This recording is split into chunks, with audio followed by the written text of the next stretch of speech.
I've taken the time to study the all-22 coaches film from the Buffalo Bills Week 12 loss to the Philadelphia Eagles, and I'm sharing my top takeaways today on Locked On Bills. You are Locked On Bills, your daily Buffalo Bills podcast. Part of the Locked On Podcast Network, your team every day.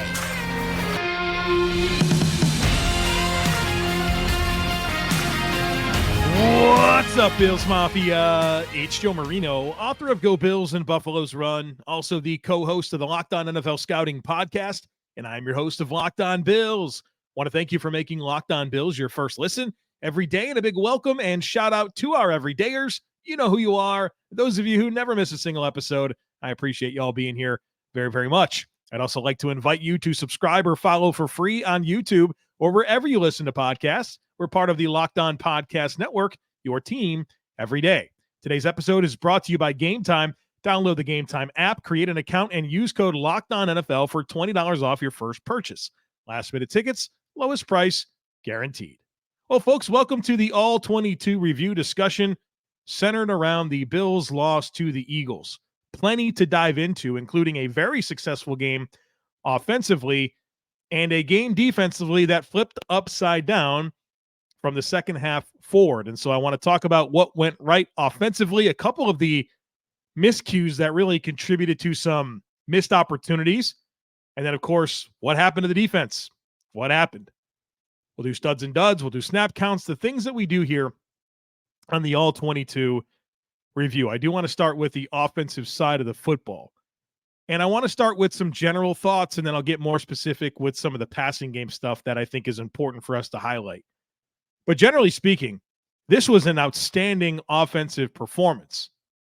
I mean, it's the most points scored against the Eagles this year. It's the most first downs, the most yards conceded by the Eagles defense this year. I mean, it was a great offensive performance for the Buffalo Bills. And the reason why is Josh Allen. Josh Allen was special in this football game. Dominant. One of the better performances of his career. Making plays, doing Josh Allen stuff, winning within structure, but also extending plays, winning with his feet. It was high-level stuff. I mean, big-time throws, big-time runs, and doing so in clutch moments. It was a phenomenal performance for Josh Allen, who scored 4 touchdowns and tallied 440 yards. The Bills had 505 yards of offense. 440 of them came courtesy of Josh Allen. That's 87%. I mean, he's the best player on the field and one of his top performances of his career. And so I'm going to have some criticisms for the offense in just a moment. But realize right off the bat that this is an outstanding performance from Josh Allen. I love the scheme. 2 games of Joe Brady, and folks, I have really enjoyed studying his offense. The spacing is really good. The design is really good. The play call sequencing is really good. I love how the run concepts are married to the pass. I love how there's very intentional motion that helps create space for the receivers and helps create space for Josh Allen to slot the football. I mean, it's extremely well coordinated. I love the options in the passing game. You can just watch the plays and see what's on the menu for Josh Allen on any given play. And there are targets distributed throughout the width of the field and the timing within the routes. I mean, it is just a well-orchestrated offense. No wonder Josh Allen's been able to play like he has the last 2 weeks with Joe Brady coordinating this thing. And I'm very excited to think about what that looks like, not just for the rest of the season, but hopefully for a while. I don't know what's going to happen with this coaching staff, but I sure as heck hope Joe Brady's the one calling the offensive plays and coordinating the offense. I mean, that's just high-level takeaways. Joe Brady's got the stuff. And if you're a part of our Locked On Bills subtext community, you saw clips all day long on Monday that I put into our Discord channel showing these different plays and talking through these concepts and just how good it is in terms of design. Really, really pleased with that. I have plenty of criticisms for Sean McDermott hiring Joe Brady to be the quarterback's coach and then firing Ken Dorsey and promoting Joe Brady. I mean, he pulled the right levers there. And what's funny is Joe Brady wasn't even his first choice for quarterback's coach. They offered that job to Davis Webb. Davis Webb winds up wanting to play one more year. He signs with the Giants. He spends a year on the practice squad, and the Bills pivot to Joe Brady. So you stumble into it sometimes, but we'll take it. Some other notes here on the offense. Just kind of wanted to rave about Josh Allen and rave about Joe Brady here to start. If I had a criticism for Joe Brady, it's that he only called 9 play action passes. And remember, Josh Allen threw the ball like over 50 times in this game. It winds up being a play action percentage of 15.8%. I need that doubled. I want that 30%. I say it every week. You guys know that. And so, hard to be critical, but I feel like if you had a little bit more involvement of the play action game, your results could have been even better. I also want to talk about 2 more things here before we get a little bit more specific. Dalton Kincaid. I just really appreciate this young man. The way that he runs routes, and I know that this isn't new information. Anybody that talks about Dalton Kincaid will talk about the skill that he has as a route runner and as a pass catcher. But he had some phenomenal moments in this game against Philadelphia where he was able to be deceptive with his route stem and just how clean he is in and out of breaks and how quickly he can plant and pivot and bend away from coverage. I mean, it's high level. You don't see this type of stuff for such a young player in the NFL and a guy that's relatively new to playing football in general. When he has off-man coverage, he eats that up. And I every time I watch the Bills play and I study the All-22, I'm just wanting more and more Dalton Kincaid. And he's been productive, right? He's got like however many games in a row with at least 5 catches. The production's there, but like I'm hungry for more, especially kind of more down the stretch. One thing I highlighted yesterday in our conversation was just at times it feels like Kincaid's involved early, but not enough late in games. His ability to get open and create space and consistently catch the football and create after the catch warrants consistent involvement throughout every single game. One thing I wanted to highlight about Dalton Kincaid was Josh Allen's second touchdown run. So not the QB draw, the second one that I think was like was it a third down and he was able to go to his right, make Reed Blankenship miss in space and then winds up scoring a touchdown. Dalton Kincaid on that play is phenomenal. Like, go back and watch it. It's in the Discord channel, but he's the backside tight end, kind of like on the left side. And remember, Josh rolls to his right and he pass blocks on the snap. So he's pass blocking and he sees Josh Allen take off and Dalton Kincaid takes off with him and he sprints and winds up kind of catching up with Josh Allen and blocks Kevin Byard to make sure that Josh Allen can score that touchdown and probably save Josh Allen from having to take a hit. I'm sure Josh would still have scored, but he would have had to have run through a much more physical tackle from Kevin Byard than what happened because Dalton Kincaid played with a hot motor, got down the field and made a block. I mean, I just love everything about the way this kid plays football. The route running, the skill, the pass catching, how he competes as a blocker, how he always follows the ball. Like, just watch him play. Every single snap, he sprints to the football. He helps guys off the ground. I'm like, this dude loves it. You give yourself 53 Dalton Kincaids, you're going to win a lot of football games. Very, very excited about what this young man brings to the football team. The other thing I wanted to call out at a high level was the offensive line. I thought they were terrific in this game against a great Philadelphia Eagles defensive line. The pass protection was sturdy. They gave Josh the time that he needed to make these throws. Over 50 dropbacks, probably 60 dropbacks, near 60 dropbacks from Josh Allen in this game. Sacked one time, and it was a coverage sack, and he was hit 4 other times. I mean, that is phenomenal work from this pass protection, which has been sturdy. I mean, really, outside of that Jets game in week 1, pass protection has been on point all season long, and it's met a lot of big challenges. And so big shout out to the front 5, Aaron Cromer, Joe Brady, for coordinating these protection schemes and seeing great growth year over year from the offensive line. All right, we're going to talk a little bit more about the offense here in the next segment, but I want to get a little bit critical with some miscommunications that really cost the Bills, in my opinion. And of course, we'll talk about what the heck happened to the defense down the stretch. But folks, you got to check out Gametime. Gametime is the fast and easy way to buy tickets to all the sports, music, comedy, and theater events near you. They've got killer deals on last-minute tickets. They'll give you all-in prices. So whatever you pull up the app, the price that you see is the price that you're going to pay. They'll give you an image from your seat. So if you want to see what that view is going to be like when you get to the venue, they'll give you that imaging and a best price guarantee. I mean, simply put, Gametime takes the guesswork out of buying tickets. The app is awesome, super easy to navigate. You log into that thing and they'll show you some flash deals. And they also send the tickets right to your phone, so you don't have to dig through emails. I mean, simply put, the Gametime has perfected the ticket buying process. I mean, you could snag the tickets without the stress with Gametime. So download the Gametime app, create an account, and use code LOCKEDONNFL for $20 off your first purchase. Terms apply. Again, create an account and redeem code LOCKEDONNFL for $20 off. Download Gametime today. Last-minute tickets, lowest price, guaranteed.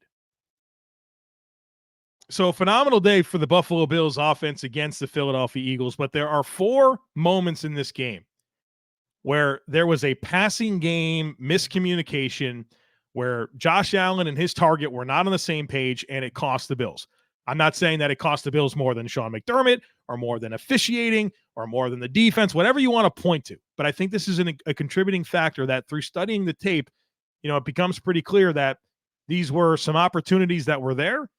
And you had a miscommunication, and it really took away from what could have been an even better performance offensively and perhaps even a different result with the outcome of the game.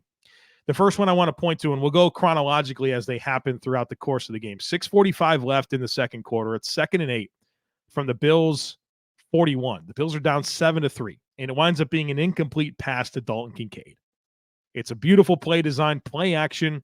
They motion Diggs at the snap, and they motion him to the left, and that kind of holds the coverage and creates this wonderful opportunity for Kincaid to run a route with multiple breaks that ultimately bends back towards the sideline. I mean, he's wide open. And I think the route winds up being just a little bit flatter than Josh Allen expects him to be. Josh Allen leads him up the field where Kincaid's kind of bending that route back towards the sideline and back towards the line of scrimmage to make him even more quarterback friendly. And what happens is as Dalton Kincaid runs this route, the corner that is defending another player that's responsible for that zone peels off and is able to get some vertical leverage, but not enough to really make an impact at the catch point, although the throw kind of leads Kincaid to that player. But the bottom line here is the way that Kincaid ran that route and where Josh Allen threw that ball, they were just a little bit off. And I think Kincaid had a chance to make the catch. It kind of bounced off his hands. I'd label it a drop, and it falls incomplete. Just weren't on the same page. But also on that play, the Philly defender, I mean, Dalton Kincaid is in a defenseless position, and the dude just unloads into his head. Penalty's not called, and 2 plays later, the Bills punt. So just some sequencing there that just did not work out for the Bills. Kincaid and Allen not on the same page. Catchable football for Dalton Kincaid. Doesn't make the play. Still a tough catch that certainly pulls him away from where his route was taking him. And then a non-call. 2 plays later, the Bills punt. Again, 2nd and 8 from the Bills 41. I mean, you connect there. You are in the high red zone. But that's not what happened. So that's the missed opportunity number 1. Missed opportunity number 2. 1 minute and 30 seconds left in the second quarter. Bills are up 10-7. It's 3rd and goal from the 16 after that ridiculous intentional grounding, non-horse collar situation. 3rd and goal from the 16. And this winds up being an incomplete pass to Trent Sherfield. And I can spend the rest of my life trying to figure out why Trent Sherfield ran this route the way that he did, and I won't have an answer for you. It's very clearly a situation where Trent Sherfield's going to bend his route stem outside and break inside and cross the face of the DB and run a post and catch a touchdown pass. And that's exactly what Josh Allen expects him to do. That's exactly the throw that Josh Allen makes.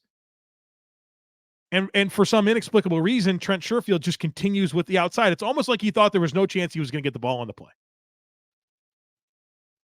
I mean, Josh Allen is completely right about where he should have ran the route. Josh Allen's right about where he threw the football. And Trent had a real opportunity to cross the face and catch a touchdown, or if not, probably draw a flag. Instead, it falls incomplete. And the result here of this drive is a Tyler Bass 34-yard field goal that is blocked. Miscommunication. Guys aren't on the same page. Trent Sherfield, I think, was in the wrong there. But an error that winds up taking points off the board. The third one that I want to bring up, 10:42 left in the third quarter. The Bills are up 17-7. 3rd and 10. 3rd and 10 for the Bills at the plus 30. So, I mean, you're on the fringe of the red zone here. Josh Allen has Gabe Davis wide open. Wide open. And Josh throws, it's not a good throw from Josh. He throws the ball, it winds up hitting the back of the defensive back, probably 10 yards short from where the ball needed to be. And just a bad throw. It's just a bad throw. Josh Allen made so many great plays in this game, but that's a throw he wants back. I mean, Gabe had multiple steps of vertical separation, had no chance to make a play on the ball. And Josh doesn't even give him a chance. Now, I do wonder, because 3 plays prior to that was what I believe was a missed roughing the passer call. Josh Allen takes a shot to the head. The Eagles defender jumps into his head. And then two of Josh Allen's next 3 throws were just oddly short of the intended target. And I think both are actually to Gabe Davis. Just like it's probably not going to recollect the play because it's pretty forgettable if you haven't went back and watched the tape. But it's like the next play is this just kind of scattered route combination between Shakir and Gabe Davis, and Josh throws it like 5 yards short of him. And then like 2 plays later is this incomplete pass to Gabe Davis. And so the result here is that the Bills have a missed field goal. Have the missed 48-yard field goal as the result of this sequence. So you can see how this is all adding up, right? It's a problem. These are the critical, like you talk about the margins, you talk about those critical moments where things could have been different. There's 3 of them for you. And the last one is overtime. So it should have been the game-winning touchdown pass. 3rd and 6. Gabe Davis is wide open. But once again, Josh Allen not on the same page with his intended target. Josh Allen throws the post. Gabe Davis runs the corner route. Based on watching the play and seeing Stefon Diggs run a stop route, based on seeing where the leverage was on the play and where Gabe Davis broke his route, I mean, Gabe Davis had this guy cooked so badly that he turns around and is going to catch the ball like it's a punt. But Josh Allen throws the post. Gabe Davis runs the corner. I think Josh was wrong. Everything about the play, the dig stop route, the leverage of the DB, where Gabe Davis ran the route, everything said to me that he should have thrown the corner and he threw the post. Incredible day for Josh Allen, but certainly a play the offense wants back. Again, I put this loss on Sean McDermott. I put this loss on the defense. I put this loss on the special teams. But this is certainly a piece of it that is easy to identify. Some missed opportunities in the passing game that were catastrophic. We know what happens here. That's not the game-winning touchdown. Instead, you kick a field goal, and then Sean McDermott's defense can't get a stop because they never can when the game's on the line. Offensive snap counts. The Bills played 95 offensive snaps. 95. Distribution of those snaps. Quarterback Josh Allen, 95 of them. Running backs, Latavius Murray, 42. James Cook, 41. Ty Johnson, 11. How about Ty Johnson? I like the way this kid plays. Good size, explosive.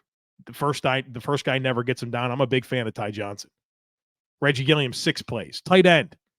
Dalton Kincaid, 76 of 95 snaps. Quentin Morris, 25. David Edwards, 17. So if you're going to ask me where the Dawson Knox snaps come from, Quentin Morris played 25 snaps. David Edwards, 17. Hello, there they are. Wide receiver, Gabe Davis, 91 of 95 snaps. Steph Diggs, 87 of 95. Khalil Shakir, 76. Trent Sherfield, 19. And Andy Isabella, 2. And then the offensive line, all starters played all 95 snaps, so left to right. And I thought offensive line, like I already mentioned, I thought they played phenomenal. Connor McGovern, probably his best game of the season. Left guard. Thought Spencer Brown played well at right tackle. Dawkins had his moments for sure. I think Osiris Torrance overall, I thought he would have some struggles. He did, but it wasn't nearly as bad as I feared it could be. Nice bounce back performance for him against a trio of defensive tackles that includes Fletcher Cox, Jalen Carter, and Jordan Davis. So really pleased with the offensive line performance against the Eagles, against a very, very good defensive line. All right, we're going to talk about what happened to the defense here in just a moment. Of course, studs and tuds as well coming up, so stick with me. But as the weather gets colder, the NFL offers stay hot on FanDuel, because right now new customers can get $150 in bonus bets with any winning $5 money line bet. That's $150 if your team wins. So if you've been thinking about joining FanDuel, there's no better time to get in on the action. The app is super easy to use, and there's a wide range of things that you can bet on, including spreads, player props, over-unders, and more. You know, I've been feasting on those player props. I hit the over on Josh Allen rushing yards and Josh Allen passing yards in the Eagles game alone. So visit FanDuel.com/lockedon. FanDuel, official partner of the NFL. So what happened to Sean McDermott's defense in the second half? They looked so good in the first half. So good. Like Jalen Hurts was like 3 of 11 throwing the ball in the first half. DeAndre Swift had like no production. And then the second half, the Bills couldn't stop him. The results of the drives in the first half for Philadelphia: punt, touchdown, interception, punt, fumble. The second half: punt, touchdown, punt, field goal, touchdown. Really different results, right? So what happened? And I watched the defensive tape specifically so that I would hope to answer the question, what happened? I thought the Bills defense came out and they really understood the core concepts of what Philadelphia wanted to do. And they took some of that away. But when it came time to adjust, the Eagles just outclassed the Bills. It's not that the Bills did anything different. It's that the Eagles did things different in the second half, and the Bills never were able to figure that out. In fact, they got figured out, and there's nothing they can do. I thought early in the game, Philadelphia came out with a desire to throw the football. I think that the injury to Lane Johnson at right tackle, who's a big time asset for them. I think like their win percentage with and without Lane Johnson is like 50% different. Like he matters a ton. He matters a ton for the run game. And so I think they came out and thought they would try to throw the football. I don't think that they thought they could run it with the same level of effectiveness that they desired. And so they try to push the ball down the field early on. And I think that was a foolish decision. The Bills pass rush early on looked pretty good. And I mean, they were sound on the back end, and you know, they weren't giving up the yards down the field that I think Jalen Hurts was looking for. But then in the second half, Philadelphia had a different approach. They got the ball out of Jalen Hurts' hands quickly, more quickly than they did. He certainly had his moments weaponizing his legs and extending plays and making throws outside of structure, but that was complemented with some quick game. It was complemented with some quarterback runs. I mean, they ran QB draw several times. They ran the ball with DeAndre Swift and really attacked the perimeter of the Bills defense kind of off tackle and on the edges, and really stressed the range of the second level and their ability to get sideline to sideline and stay square and make tackles in space. And I think the Eagles offensive line settled in a little bit. And so I think that's what happened. I think the Eagles just came out with a better plan in the second half and executed better. And the Bills couldn't respond. And through that, I thought you saw the Bills defense lack discipline, had some missed tackles, had some issues with rush lane integrity. Von Miller twice and AJ Epinesa once, where these defensive ends, if you go inside and you're the contained player, you can't do it. You can't do that. And there were 3 different times where that cost the Bills, including the touchdown pass to Lamine Zaccheaus on the play where he got behind Micah Hyde. The reason Jalen Hurts was able to get outside the pocket to the left is because AJ Epinesa was the contained player and he went inside. And so Jalen Hurts can roll out and set his feet and take the time necessary to let Lamine Zaccheaus get himself in position to get behind the defense and make a throw. Von Miller, overtime, 1st and 10. He goes inside. You know what Jalen Hurts says? Thank you very much. I will go outside and scramble for 6 yards. So you had some rush lane integrity issues. And then as Jalen Hurts started to weaponize his legs, as Jalen Hurts started to get outside of structure, they started to have some discipline issues with their coverage spacing and their coverage responsibilities and not staying within the zones that they're responsible for covering. So what happened to the Bills defense? Well, the Eagles started to play better. This Eagles started to get into a better plan. They made adjustments and you didn't counter. I want to talk about the zero blitz as well. Zero blitz is a max blitz. You basically send 8, you keep 3 in coverage. You're trying to get a negative play. I think there have been 4 games this year where a decisive play within the game was because Sean McDermott unintelligently dialed up a zero blitz. 4 of them. Jacksonville. You have a chance to get a stop and get the ball back to Josh Allen for a game-winning drive. But you need to get a stop. And Trevor Lawrence hits Calvin Ridley on a corner route with Micah Hyde in coverage on a zero blitz look because Sean McDermott wants to play for the negative play and put the quarterback in a situation where they rush their process and see if they can make a throw. Well, he did. And you never got the ball back. Against the Bengals, high leverage situation, you need a stop. You send the zero blitz, make it easy on Joe Burrow.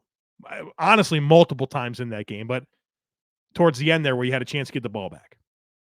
Against the Broncos, as we know, send zero blitz, Taron Johnson is in a compromising position, underthrown ball, PI, they win the game. And then, of course, the game-winning touchdown to Jalen Hurts. And Philly came out and said that they knew that was the look they were going to get. They said it. And you wind up giving up a touchdown. I mean, look, if you get a tie is better than a loss. A tie is better than a loss. So, like, bow up and try to get a stop down there. But Philly was 4 for 4 scoring touchdowns in the red zone against Sean McDermott's defense.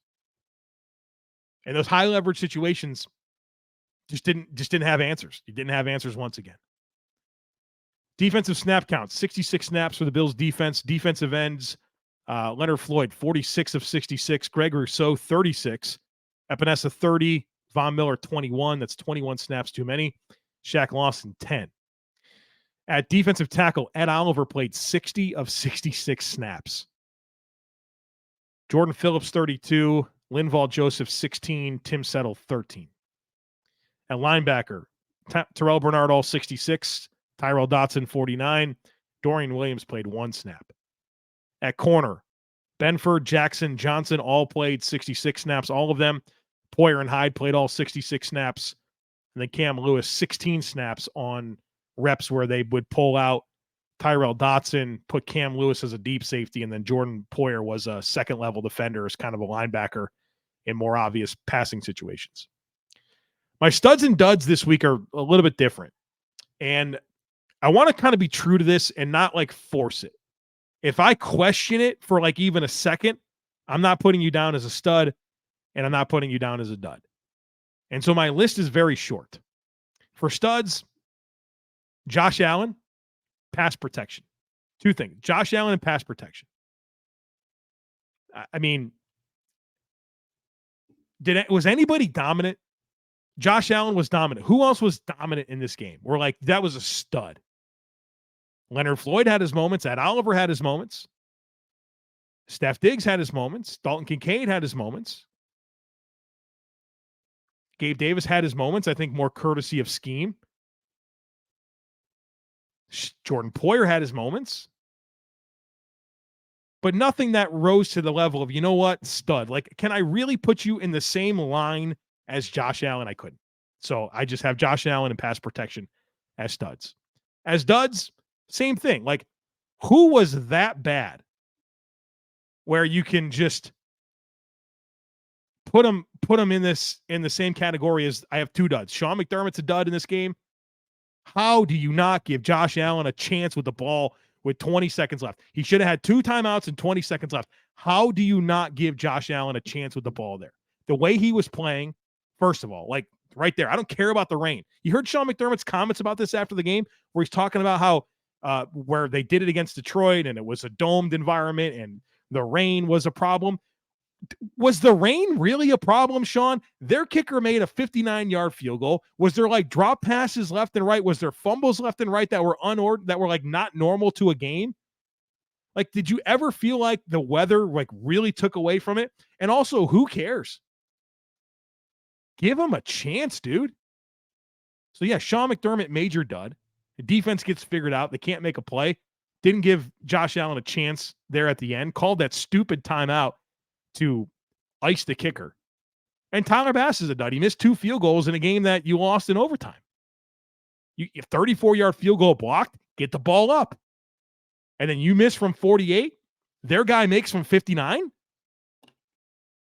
Yeah, he's a dud. But who else can I really put in that same bucket, right? There's nobody that made sense. Maybe James Cook with his twinkle toes moments early in the game and dropping that should have been touchdown pass. Like maybe, but I want it to be obvious. So that's why I didn't put him down. All right, there you have it. The All-22 review in the books. Next up will be herd mentality, and then we'll start the self-scout and really get into reflecting on this latest 4-game stretch. We'll do our third quarter report card and have some good conversations the rest of the week. So don't miss anything. Make sure that you're subscribed. We would love it if you took a second to rate, review, and share the podcast. Have a great rest of your day. Go Bills. And I look forward to catching up with you again tomorrow.